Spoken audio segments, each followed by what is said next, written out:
안녕하십니까, 코노입니다. 오늘은 소니 A7M3 마크3에 대한 리뷰를 진행해 보도록 하겠습니다.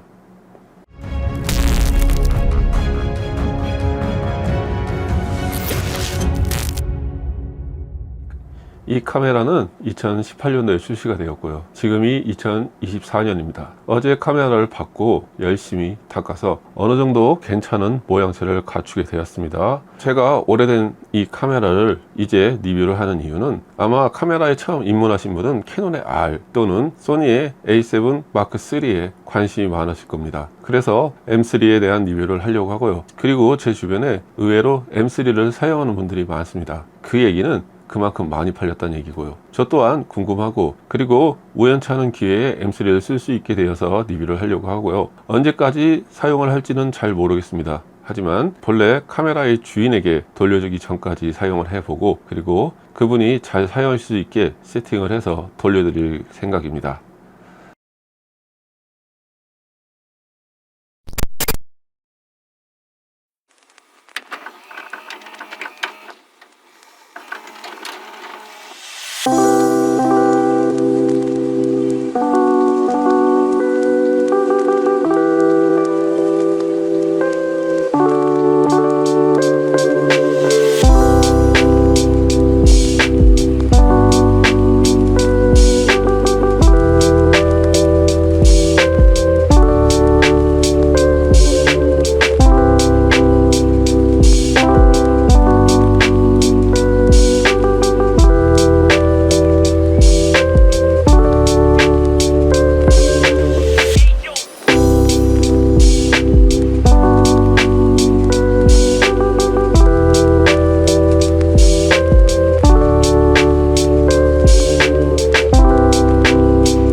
자, 처음 카메라를 받았을 때 렌즈의 링들은 다 벗겨져 있을 거예요. 바디의 각진 부위는 다 벗겨져 있었습니다.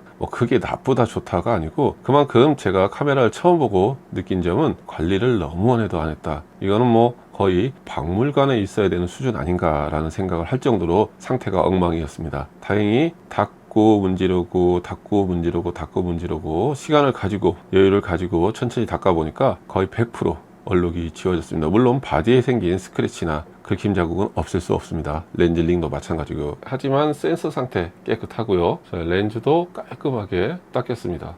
렌즈는 1635 f4.0 꽂혀 있고요. 주간에 촬영을 하기 위해 KNF의 ND8에서 2000까지 되는 가변 ND 필터를 끼웠습니다.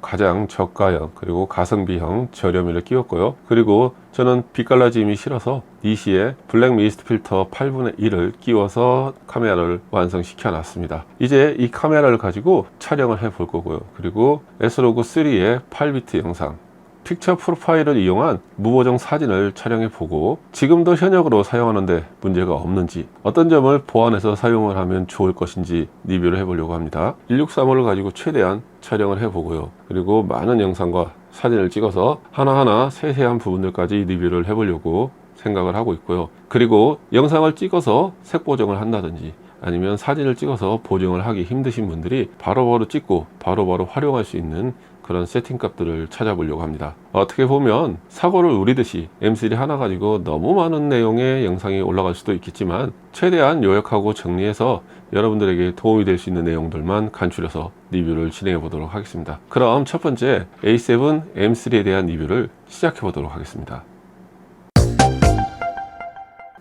이번 시간에는 소니의 A7 M3의 첫 번째 리뷰로 영상에 관한 이야기를 해볼까 합니다. 그 중에서도 영상에 관심이 있거나 아니면 처음 시작하시는 분들이 많이 궁금해 하실 S로그3에 대한 설명을 드려보도록 하겠습니다. 카메라 브랜드 중에 대표적인 캐논과 소니가 있습니다. 캐논은 C로그, 소니는 S로그가 있고요. 지금 제가 사용하는 캐논 카메라는 C로그3를 C피트 촬영을 하는 거고요. 지금 리뷰하는 A7M3는 S로그3를 8비트 촬영을 합니다. 그렇기 때문에 장점과 단점이 있습니다. 첫 번째 장점은 8비트이기 때문에 별도로 프록시 작업을 하지 않아도 편하게 영상을 편집할 수가 있습니다. 쉽게 얘기하면 8비트이기 때문에 파일이 상당히 가볍다는 이야기입니다. 단점은 8비트이기 때문에 그만큼 노출 차이가 큰 곳에 로그 촬영의 장점인 안부와 명부를 10비트에 비하여 섬세하게 표현할 수 있는 부분이 조금은 부족하다는 점입니다. 하지만 그럼에도 불구하고 처음 입문하시는 분들이 일반 컴퓨터에서도 쉽게 편집할 수 있고 로그 촬영을 배울 수 있다는 점은 시간이 길어질 수 있겠지만 여러 가지 내용에 대해서 여러분들에게 설명을 드리도록 하겠습니다. 캐논에 비해서 소니는 촬영을 할 때 기본 설정이 상당히 다양합니다. 그렇기 때문에 사람들은 캐논은 대충 찍어도 80%는 색을 맞추고 들어가는데 소니는 50% 정도밖에 색을 못 맞춘다. 그래서 편집할 때 개인의 능력에 따라서 색감의 차이가 매우 심하게 나타난다는 말을 합니다. 제가 드리고 싶은 말씀은 내가 잘 몰랐을 때는 남의 설정을 그대로 따라 하시고 그 설정을 내가 아주 편하고 능수능란하게 사용할 수 있을 때 다른 색감과 다른 시도를 해보시는 걸 추천드립니다. 또한 바디마다 컬러 사이언스가 조금씩 다르기 때문에 이 색감이 참 좋다 해서 그 프리셋을 적용시켰을 때 같은 색감이 안 나올 수는 있습니다. 그럴 때는 세부 조정을 해야 되기 때문에 앞에서 말씀드린 이 세팅으로 어느 정도의 촬영을 그리고 어느 정도의 색상을 완벽하게 구사할 수 있다 했을 때 세팅을 바꿔가면서 다른 넛들을 대입해 보면서 상황에 따른 색감을 만드는 것이 그 점이 가장 중요하다고 생각을 합니다. 세팅 방법은 많은 유튜버 분들께서 영상에 업로드해 놨고 제가 S로그3를 촬영한 설정 값을 여러분들에게 설명을 드리도록 하겠습니다.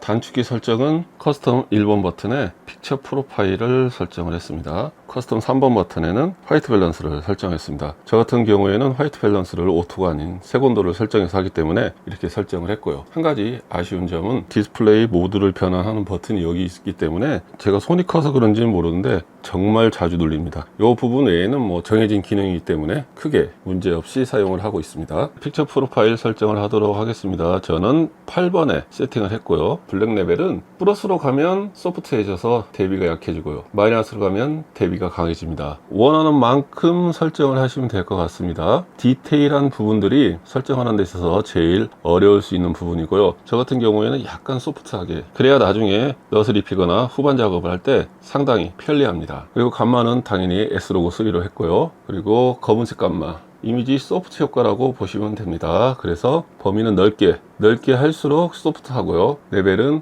원하는 만큼 설정을 해 주시면 되겠습니다. 보시면 플러스 7 마이너스 플러스 7 마이너스 저는 부드러운 촬영이 좋기 때문에 플러스 7로 맞춰놓고 작업을 합니다. 그리고 니 같은 경우에는 이제 수동으로 설정해 주시는 게 좋고요. 그리고 포인트는 75%였을 때 제일 소프트하고요. 105%였을 때 제일 대비가 강합니다. 그래서 저는 소프트하게 75%로 했고요. 슬로프 역시도 마찬가지입니다. 소프트하게 해야 대비가 강해서 하이라이트 부분이 뭉개지는 걸 어느 정도 막을 수 있고요. 그리고 또 후 보정 작업으로 얼마든지 살릴 수 있다고 생각합니다. 그리고 컬러 모드는 뭐 여러 가지 모드가 있습니다. 저는 시네마로 설정을 하고 후반에 넛을 입혀서 사용을 하기 위해서 최대한 연하고 부드럽게 설정을 합니다. 섀도우 같은 경우에는 플러스로 갈수록 강해지고 마이너스 갈수록 열해집니다. 그래서 너무 색이 빠져도 그렇기 때문에 7이나 8 정도가 좋을 것 같습니다. 그래서 7, 8 정도 설정을 하고요. 위상은 말 그대로 휴입니다. 휴. 마이너스로 갈수록 노란색기가 조금 더 나오고요. 플러스로 갈수록 자주색, 붉은기가 좀 더 나옵니다. 저는 화면이 약간 노란 게 따뜻한 게 좋아서 노란색 쪽으로 맞춰서 설정을 해서 사용을 하고 있습니다. 색상 깊이 이거는 약간만 건드려도 색이 확 변하기 때문에 처음 사용하시는 분들은 손을 안 대는 게 좋을 것 같습니다. 디테일은 쉽게 얘기하면 샤프니스라고 보시면 됩니다. 저는 부드러운 게 좋기 때문에 강하게 안 하고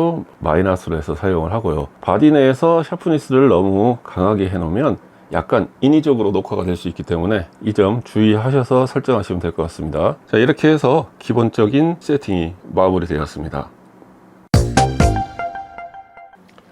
여기까지 시청해 주셨다면 고놈TV 구독과 좋아요 부탁드리겠습니다. 제가 첫날 카메라를 받고 닦고 세팅을 해서 다음날 촬영을 하고 느낀 결론은 비록 8비트이지만 S로고3는 쓸만한 감마값이다 라는 생각이 들었습니다. 감마값 개멋 여러가지가 있습니다. 그 중에 S로고3를 선택한 이유는 그만큼 프리셋, 럿이 많이 있습니다. 그렇기 때문에 전문적인 영역에 들어서서 하나하나 컬러 그레이딩을 해서 색을 맞출 수 있는 실력이 안 된다면 프리셋을 적용하여 내가 원하는 색감을 찾는 게 가장 빠른 편집의 방법이기 때문에 S로고3를 선택을 했고요. 그 외에 익숙해지시고 나면 다른 것들을 선택해서 연습을 하시는 것도 좋을 것 같습니다. 촬영을 해본 결과 8비트 영상이기 때문에 10비트의 영상에 비해서 안부와 명부의 디테일한 표현이 약간은 부족합니다. 그렇기 때문에 작은 조명 하나 정도는 가지고 다니면 어떨까 생각이 들고요. 역광에서 찍는 힐레이션, 노출 차이는 심하지만 실내에 인물이 있고 밖에 멋진 풍경이 있는 곳, 그런 곳에서는 8비트 영상 하나로 아무리 보정을 해도 노이즈가 생길 수밖에 없습니다. 또한 카메라 출시 연도가 오래되었기 때문에 아무래도 요즘에 나온 신형 바디에 비해서 노이즈 억제력이 떨어지기 때문에 그 점은 단점이 아니고 바디의 성능이 그 정도이기 때문에 그걸 극복하기 위해서 보조 장비인 조명을 꼭 사용을 해야 된다는 점, 그 점이 불편한 점일 수도 있지만 특징이라고 볼 수 있습니다. 방울토마토 농장 촬영을 가서 역광에 빛나는 방울토마토를 촬영을 했는데 조명이 있을 때와 조명이 없을 때의 방울토마토의 노출 차이는 분명히 있었습니다. 그 점 잘 생각하시고 A7M3에 S로고3를 사용을 하신다면 여러분들께서도 편하게 로고 촬영을 하시고 편집을 하시고 원하시는 색감을 얻으실 수 있을 것이라고 생각이 듭니다. 긴 시간 시청해 주셔서 대단히 감사드리고 다음 시간에 찾아뵙겠습니다. 감사합니다.